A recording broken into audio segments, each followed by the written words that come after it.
ಸಂಗೀತ ವಿದ್ವಾನ್ಗಳು ಕರ್ನಾಟಕ ಸಂಗೀತ, ಹಿಂದೂಸ್ತಾನಿ ಸಂಗೀತ ಕೇಳಿರ್ಬೋದು.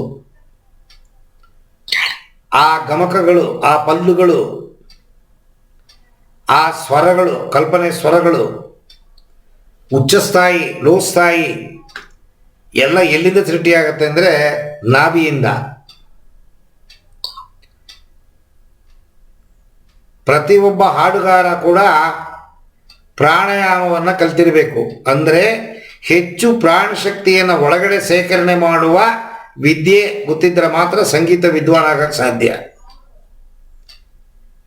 ಈಗ ನೀವು ನೋಡಿರ್ಬೋದು, ಈ ಬ್ರಾಹ್ಮಣರುಗಳು, ಪುರೋಹಿತರುಗಳು ಮನೆಯಲ್ಲಿ ಫಂಕ್ಷನ್ ಆದಾಗ ಕರಿತೀರಾ, ಮಂತ್ರ ಹೇಳ್ತಾರೆ, ನಮ್ಗೆ ಅರ್ಥ ಆಗಲ್ಲ, ಬರ್ತಾಗಲ್ಲ, ಏನೋ ಹೇಳ್ಬಿಟ್ಟು ಹೊಟ್ಟೋಗ್ತಾರೆ. ಕಾಸು ತಗೊಂಡು ದಕ್ಷಿಣ ಪಟ್ಟಣ ಮೂಟೆ ಕಟ್ಕೊಂಡು ಹೊತ್ಕೊಂಡು ಹೋಗ್ತಾರೆ.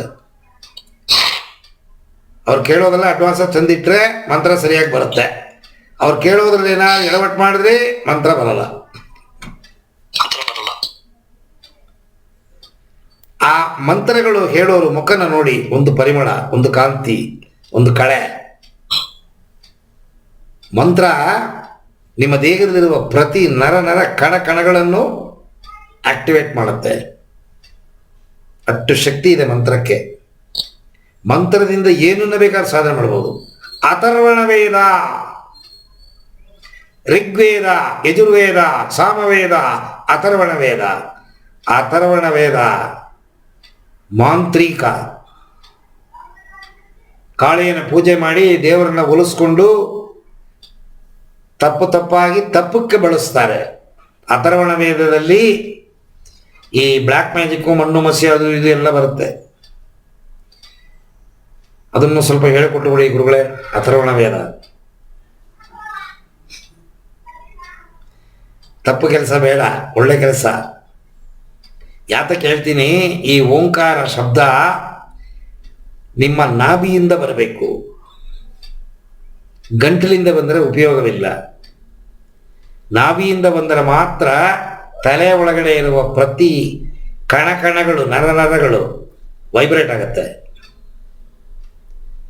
ಗಂಟಲಿಂದ ಹೇಳಿದ್ರೆ ವೈಬ್ರೇಟ್ ಆಗಲ್ಲ. ಒಂದ್ಸತಿ ಹೇಳ್ತೀನಿ ನೋಡಿ. ಅದಕ್ಕೆ ಗಾಳಿಯನ್ನ ಮೂಗಿನ ಹೊಳ್ಳೆಯಿಂದ ಗಂಟಲು ಮೂಲಕ ಹೊಟ್ಟೆ ತುಂಬ ತಗೋಬೇಕು. ಕಿಬ್ಬೊಟ್ಟೆ ಶ್ವಾಸ ಕಲ್ತ್ರೆ ಮಾತ್ರ ಪ್ರಾಣಾಯಾಮ ಮಾಡಕ್ಕೆ ಸಾಧ್ಯ. ನೀವು ಕಿಬ್ಬೊಟ್ಟೆ ಶ್ವಾಸ ಸರಿಯಾಗಿ ಕಲ್ತಿಲ್ಲ, ಅದಕ್ಕೆ ಬರ್ತಾ ಇಲ್ಲ ನಿಮಗೆ. ಒಂದ್ಸತಿ ಮಾಡ್ತೀನಿ ನೋಡಿ.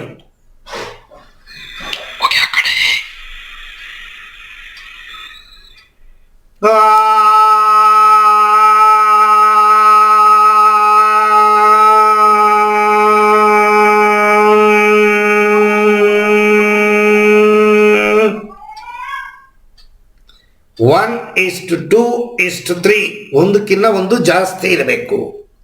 ಆಗಿನ ಊ ಜಾಸ್ತಿ, ಊಗಿನ ಇಮ್ಮು ಜಾಸ್ತಿ.